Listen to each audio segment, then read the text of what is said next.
Today, cryptocurrencies have become a global phenomenon known by most people, but understood by few.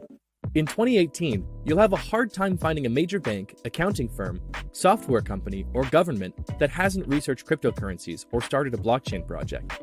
Beyond the noise and the press releases, many people often fail to understand the basic concepts. So let's walk through the whole story. What are cryptocurrencies?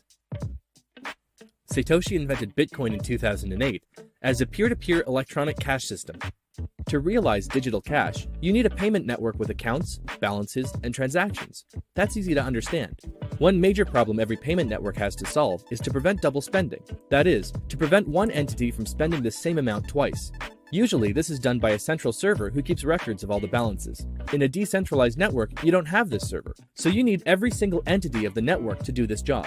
Every peer in the network needs to have a full list with all the transactions to check if future transactions are valid, or an attempt to double spend. But how can these entities keep a consensus about these records? If the peers on the network disagree about one single minor balance, everything breaks. They need absolute consensus. Nobody knew how to achieve this until Satoshi proved it was possible. Cryptocurrencies are a key part of the solution. To illustrate this, we'll look at the transactions on the network. A transaction is a file that says, Bob gives X Bitcoin to Alice and is signed digitally by Bob. Once signed, the transaction is broadcasted to the network, sent from one peer to every other peer. This is standard P2P technology. Nothing special happening here. After a specific amount of time, the transaction gets confirmed. Only miners can confirm transactions. This is their job in a cryptocurrency network. They take transactions, stamp them as legitimate, and spread them in the network.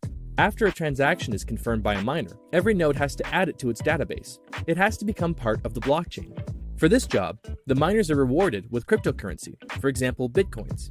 Anybody can be a miner. They just need to use some of their computer's power to qualify for the task. Every miner competes to solve a cryptographic puzzle. After finding a solution, a miner can confirm the transaction and add it to the blockchain. As an incentive to do this, they then receive a payment from the network in the form of a cryptocurrency. In this way, a network of independent actors are economically incentivized to maintain the legitimacy of the transaction history. So that's the gist of it. Cryptocurrencies are the key to the complex digital cash problem that Satoshi solved: how to maintain integrity and consensus across independent and potentially malicious actors. Cryptocurrencies are essentially the monetary incentive offered to anyone willing to keep the network secure.